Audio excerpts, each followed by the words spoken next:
welcome you for this special occasion commemorating the International Day of Reflection on the 1994 genocide against the Tutsis in Rwanda. This year, 2023, is 29 years since more than 1 million people were systematically murdered in less than 3 months in Rwanda. These were overwhelmingly Tutsi, but also Hutu and others who opposed the genocide. On this day, we invite you to reflect on one of the darkest chapters in human history and honor those who were murdered and reflect on the suffering of those who survived. To begin our program of today, it is appropriate that we have a prayer. Therefore, I wish to invite Father Elsie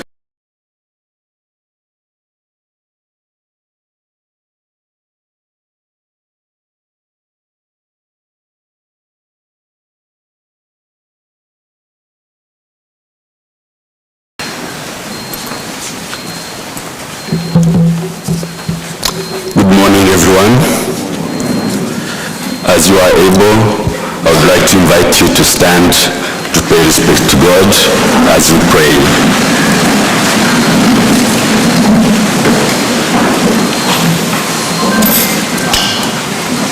I would like to start with a reading from the Book of Wisdom. The souls of the righteous are in the hands of God, and no torment will ever touch them. In the eyes of the foolish, they seem to have died, and their departure was thought to be an affliction, and their going from us to be their destruction. But they are at peace. For though in the sight of men they were punished, their hope is full of immortality. Having been disciplined a little, they will receive great good, because God tested them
And to move forward and set the scene, we have a short video lined up for you. May we please play it? Lights, please.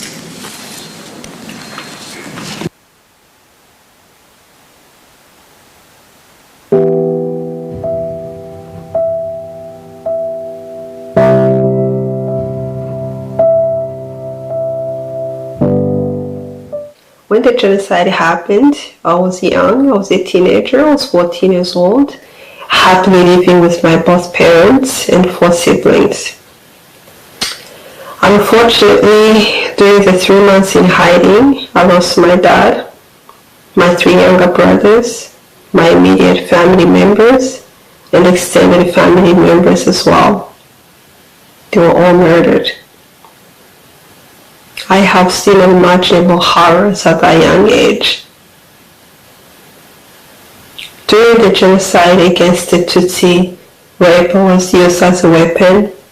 Many Tutsi women and girls were brutally tortured, raped, humiliated.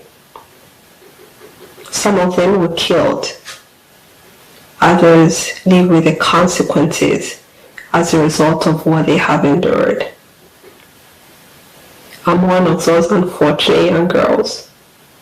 I was raped. Now I live with HIV. Miraculously, I survived with my mom and my younger sister. Having the courage to talk about my experience was not easy.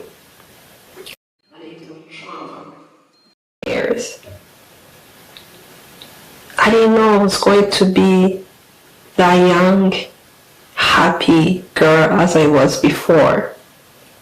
I thought maybe I'll die without being able to talk about it. But when I allow myself to be vulnerable and go deep within with the help of therapy and write down every detail of my experience, I felt like a load was lifted off my shoulder. I felt relieved. I felt like now life is worth living. My healing journey began.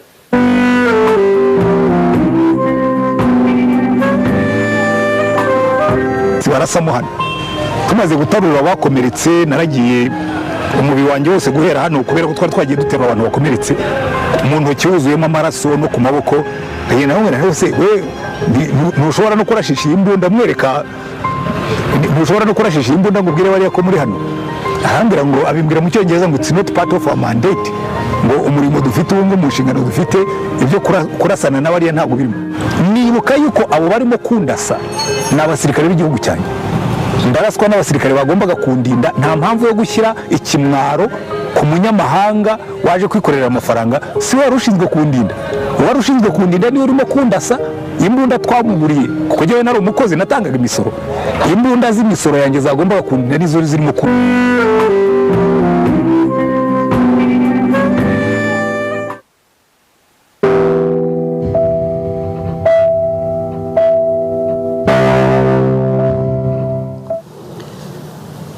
Rwanda may not yet be wealthy, but we also know how to deal with our problems. Rwandans are resilient,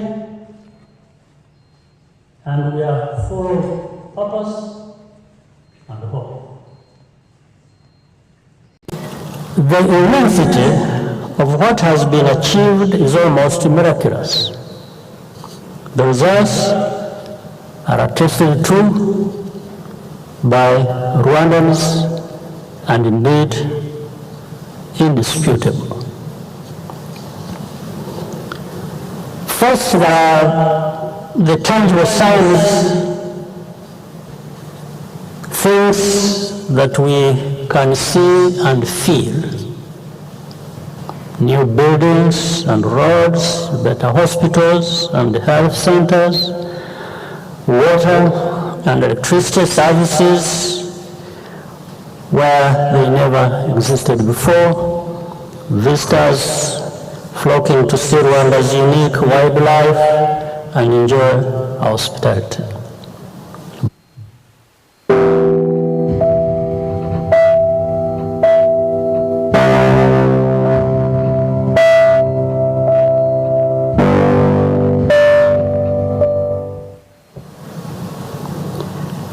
Decades, even centuries of progress can be wiped away in the blink of an eye.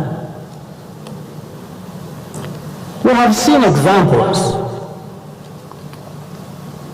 in different societies around the world, no matter how advanced. I know for certain that Rwandans will always be ready to protect what we have built without hesitation or apology.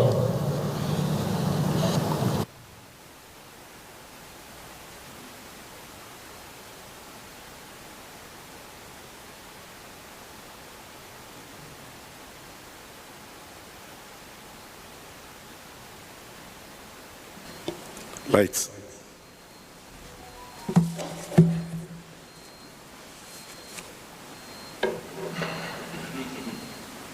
Thank you. Thank you very much. It has become a tradition that every commemoration of this tragic event, we have candles symbolizing millions and more that were murdered during the genocide. I therefore call upon our Thank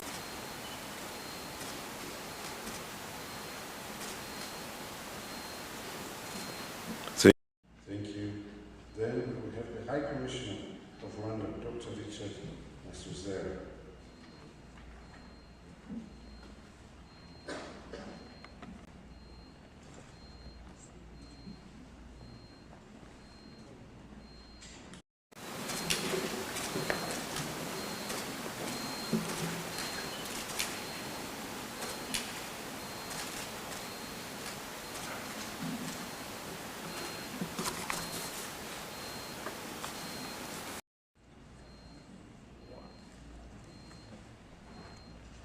Yes. We will have Dr. Butari Innocent, who is the chairman of the Rwandan community in Kenya.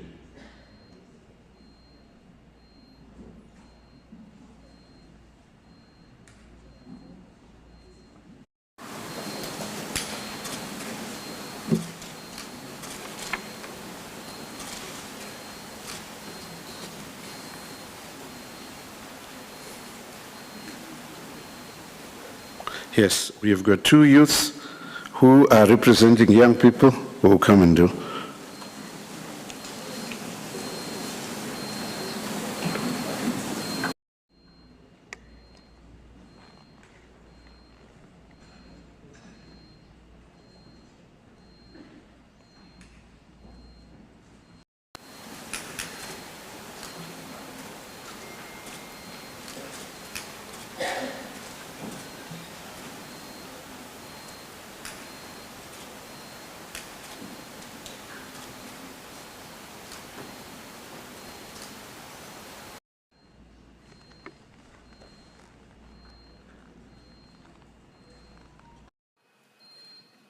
Thank you very much. I now call upon Mr. Stephen Johnson, UN President Coordinator in Kenya, to call for a minute of silence to remember and honor the victims of the genocide against the Tutsi. Others who opposed the genocide. Thereafter, he will present his remarks. Thank you.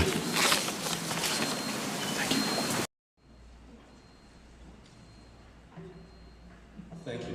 Please let us all stand together for a minute of silence.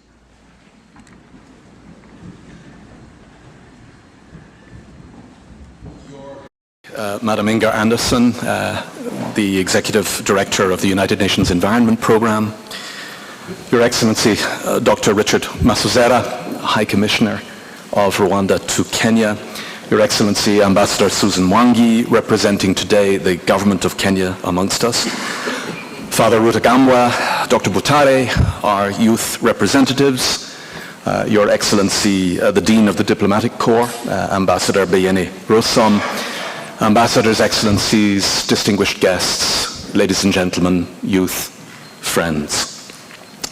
Muraho na murakazaneza.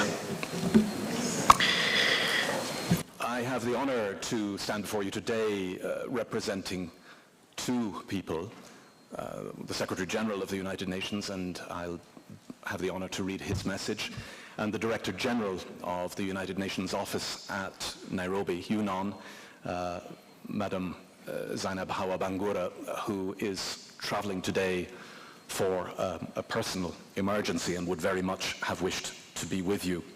So mine is the solemn task to read to you the message for today's commemoration of His Excellency the United Nations Secretary General. But briefly, if you will forgive, just a few personal remarks before I do so. Those who attended last year's solemn ceremony might remember that I had the temerity then to refer very briefly to my own personal experience with the atrocities that we reflect on today. From May to August of 1990. Young man, near the start of his career, I was working inside Rwanda, leading an emergency medical assistance program for about 150,000 people displaced by the genocide and the war in what was then the Rwandan province of Gikongoro. I think today it's the southern province. It's all too tragically easy, friends, for numbers like 150,000 displaced or more than 1 million killed to swirl and blur in the mind. They become abstract. We cannot permit this. We must not permit this. We have to remember that behind those numbers are real, warm, human lives.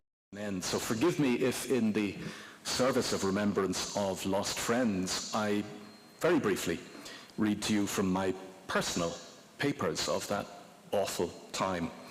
On the 22nd of May 1994, an American colleague and I managed the difficult and dangerous drive from Bujumbura, the capital of Burundi, to Kigali, in what was, in hindsight, a very foolhardy attempt to locate and colleagues from the international NGO for which we had both worked in Rwanda the year before. And this is from my diary entry of that day.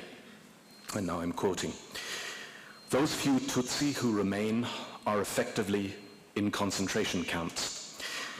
We had heard that some colleagues still trapped in Kigali were prepared to leave with us. But in the end, only one family decided to come along. The rest that we spoke to knew it could be just as dangerous anywhere else in Rwanda. So we left money and messages of support from friends and family.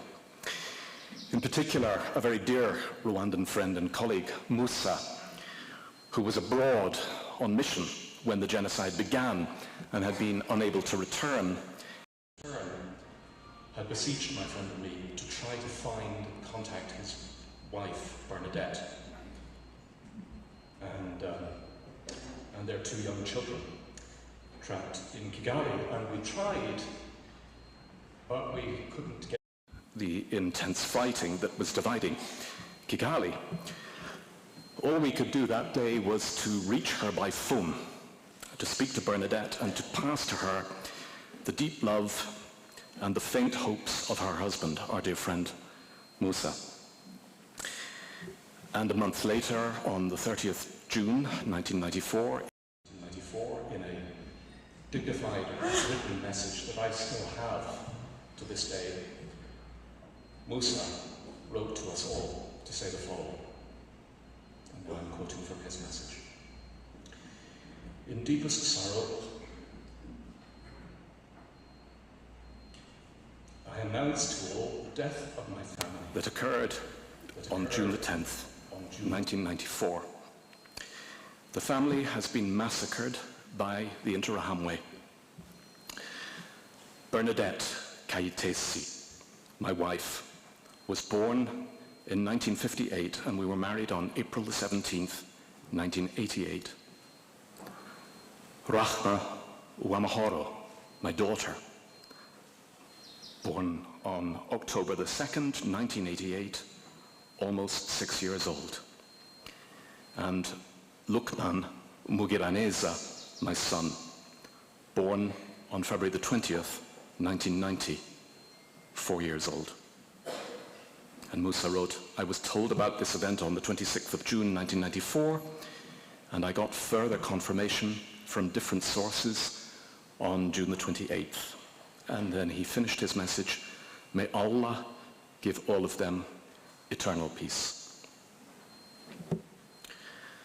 So now, friends, holding with us this spirit of remembrance of more than 1 million real, warm human lives, like the 3 whose names I have mentioned, that were lost, permit me to read to you the message of the United Nations Secretary General for this commemoration.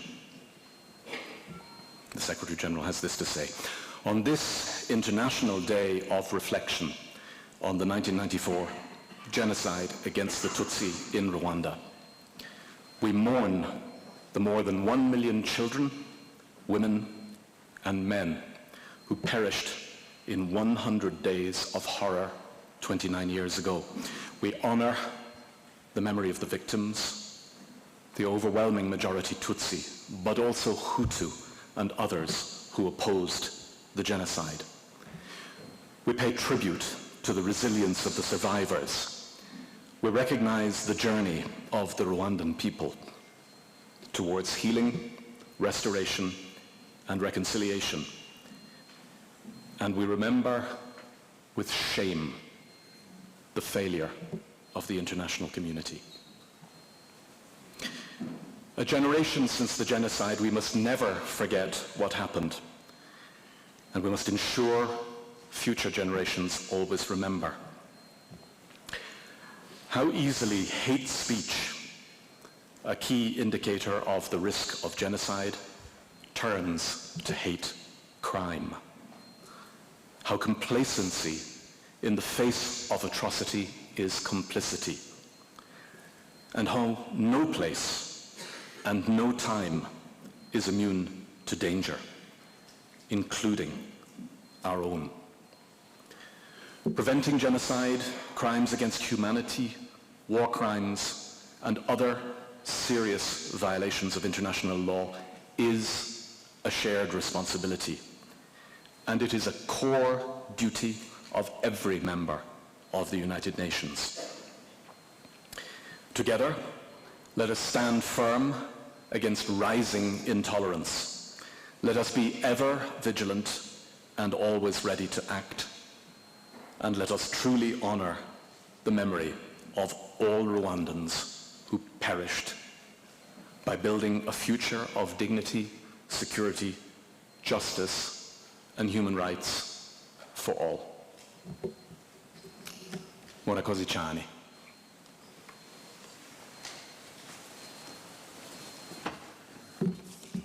Thank you very much, Mr. Jackson, for your testimony. This reminds us that when you have got names, it ceases to be just numbers. And thank you for that. Thank you. Now, it is my honor, ladies and gentlemen, to invite the High Commissioner of Rwanda, Dr. Richard Masosera, to make his remarks. Thank you.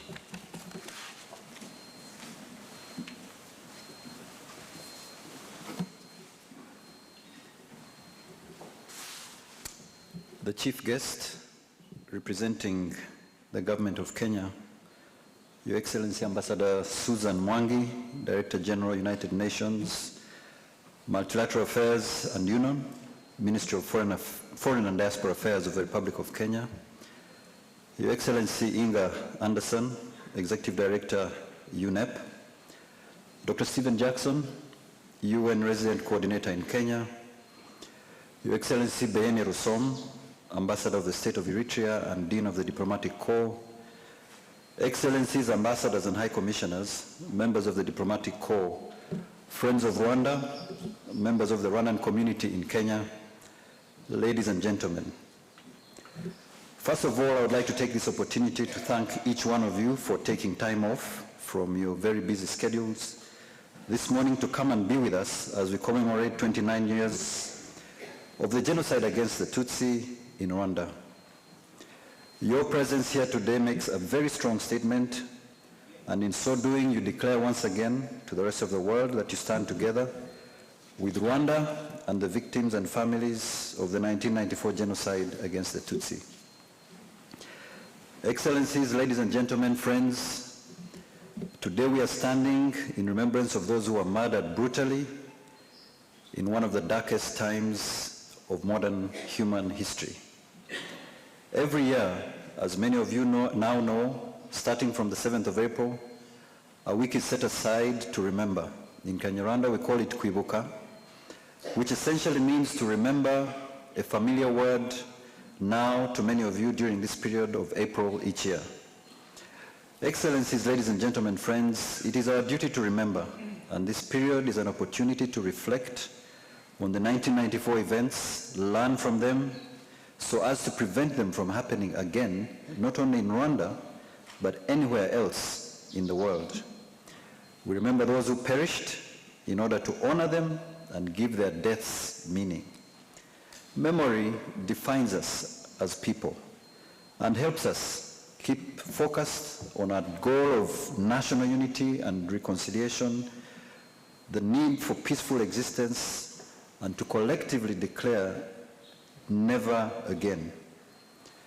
For the youth, remembering is especially important because they need to be very aware and constantly reminded of the consequences of ideologies that are negative, and in so doing help them develop a proper moral perspective for a better future. Indeed, a few days ago, on the 7th of April, the President of the Republic of Rwanda, His Excellency Paul Kagame, reminded the youth of Rwanda that they are privileged to have a country to call home which embraces everyone.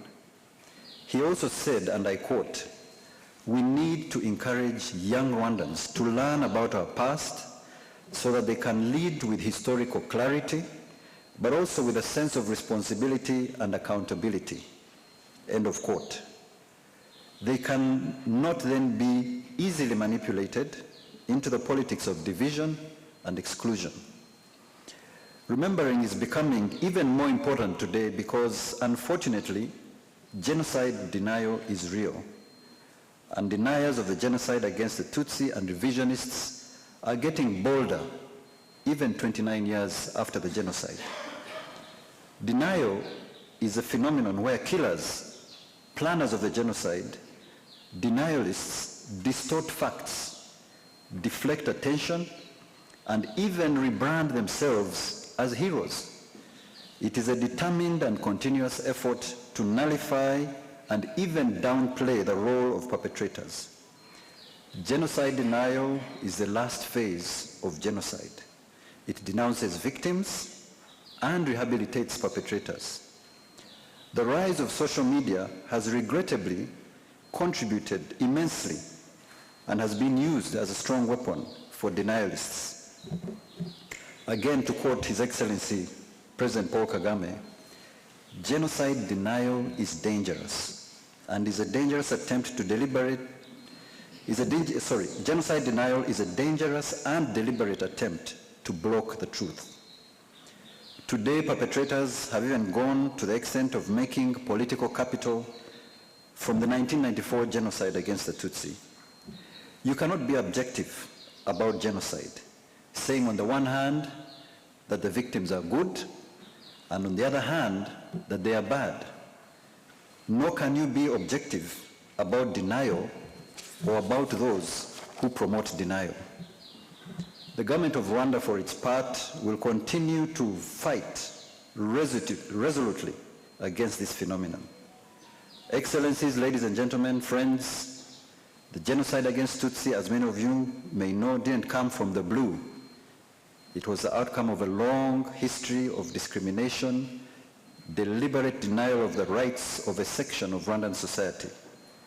This discrimination, dehumanization, and demonization of the targeted group was done in order to justify elimination of Tutsis.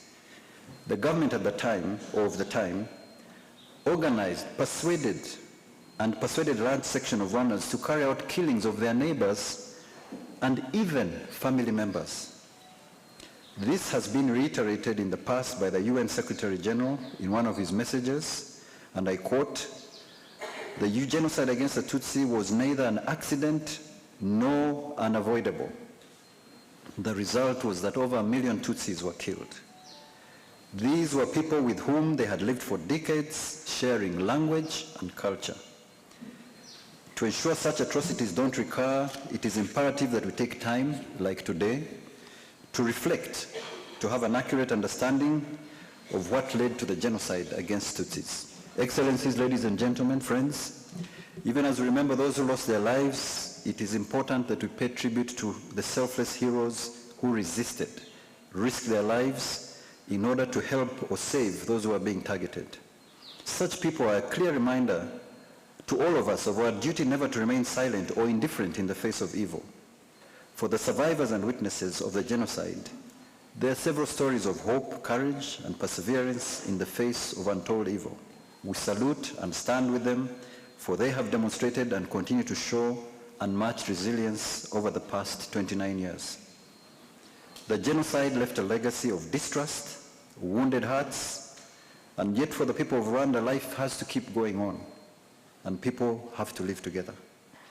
To overcome this unfortunate legacy, the leadership of Rwanda, under His Excellency President Paul Kagame, has made some difficult but deliberate choices, including promotion of unity and reconciliation, abolition of discriminatory policies, integrating members of a former army into a new army, offering equal opportunities to all Rwandans in education and professions.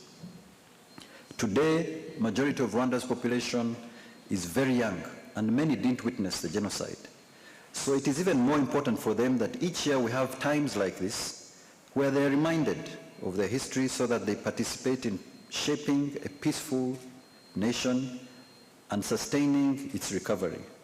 Once again, I would like to emphasize that commemoration preserves our memory, to help prevent further genocides, and educators can use these records to teach tomorrow's generation the need for peaceful coexistence. Rwanda, despite its traumatic past today, has risen from the ashes and offers hope to its people. Rwanda's rebirth is credited to the fact that the larger part of Rwandans want a better nation and want to overcome the manipulations of bad leaders of the past, and that all efforts to divide and divert us have failed and will continue to fail. It is important that we come together at such times as this, that we stand together and unite in our resolve to fight genocide and ideology, prejudice, and discrimination in all its forms. One of the most important ways to stand together in our resolve to fight genocide ideology in all its forms is to cooperate in bringing genocide fugitives to justice. The government of Rwanda will never tire to urge countries around the world to cooperate more effectively in arrest and prosecution of fugitives, genocide fugitives, or even transfer them to Rwanda. We have sent several hundreds of indictments all around the world. Lack of cooperation sends a wrong message to fugitives and is a threat to peace and security. And without peace, there can be no development. Excellencies, ladies and gentlemen, it is our hope that through commemorations like this one, people will take time to reflect on what happened, strive for peace, social cohesion, engage in the prevention of future mass atrocities in any part of the world. Finally, once again, we thank all of you who have come to lend your support and show solidarity to the people of Rwanda by coming to be with us today as we pay our respects to those who were killed at one of the darkest times in the history of our country. His Excellency President William Ruto, during his recent state visit to Rwanda, reaffirmed the solidarity of his government and that of the people of Kenya when he visited the Kigali Genocide Memorial, after which he wrote, "Peace and unity is the foundation on which our nations are built. The primary task of all leaders is to guard and enhance peace among all communities. All our aspirations and ambitions rely on a foundation of peace."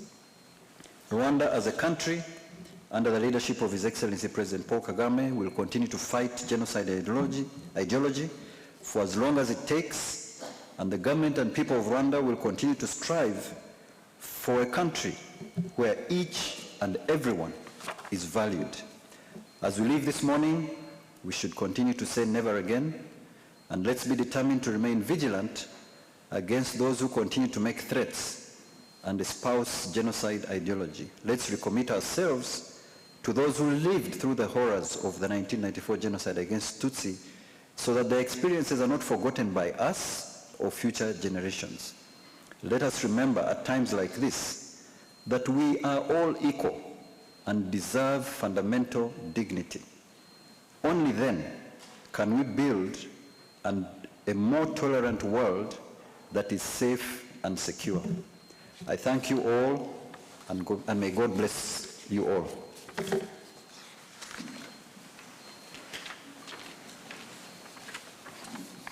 Thank you very much, Ambassador Masozera.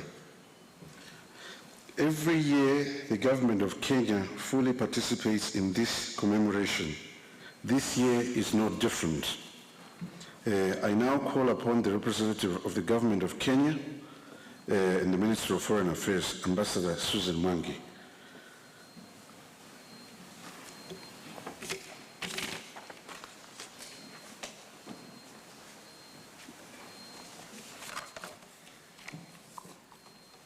Your Excellency, Dr. Richard Masozera, High Commissioner of the Republic of Rwanda in Kenya, Dr.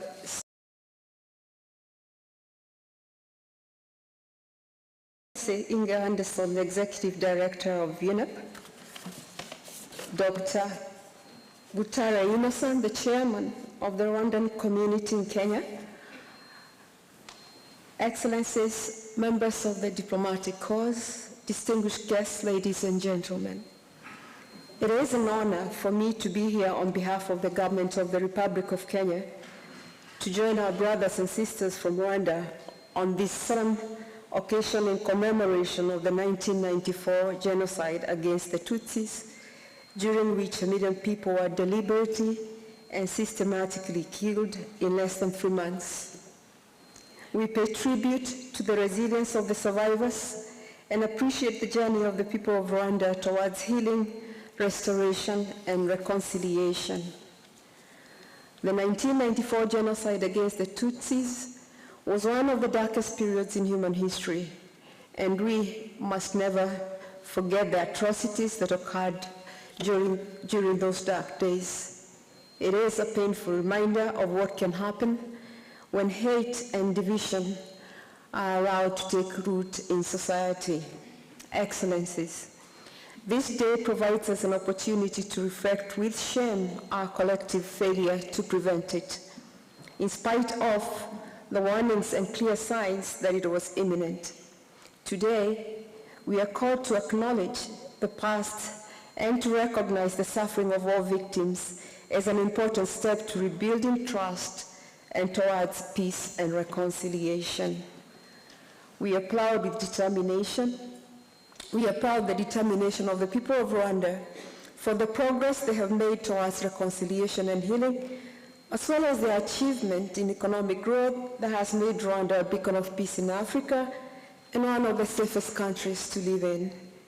This 29th anniversary of the genocide, therefore, gives us the opportunity to remember and grieve for the lives that were lost, to show solidarity with survivors and renew commitment to ensure that it never happens again. It is also an opportunity to borrow and emulate Rwanda's inspiring story of reconciliation and nation building. Together, let us commit to collectively renew, strengthen, ensure, and uphold human rights by reinforcing policies that respect and protect members of our societies from genocide and crimes against humanity.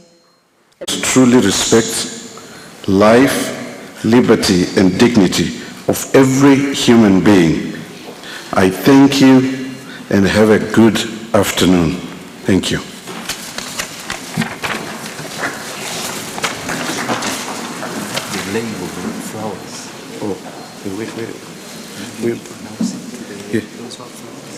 Yes. Those who have got flowers on their table, please bring them, and I think we are going to lay them outside. Is that correct, Glory? Yes, it's outside. It's outside. Okay.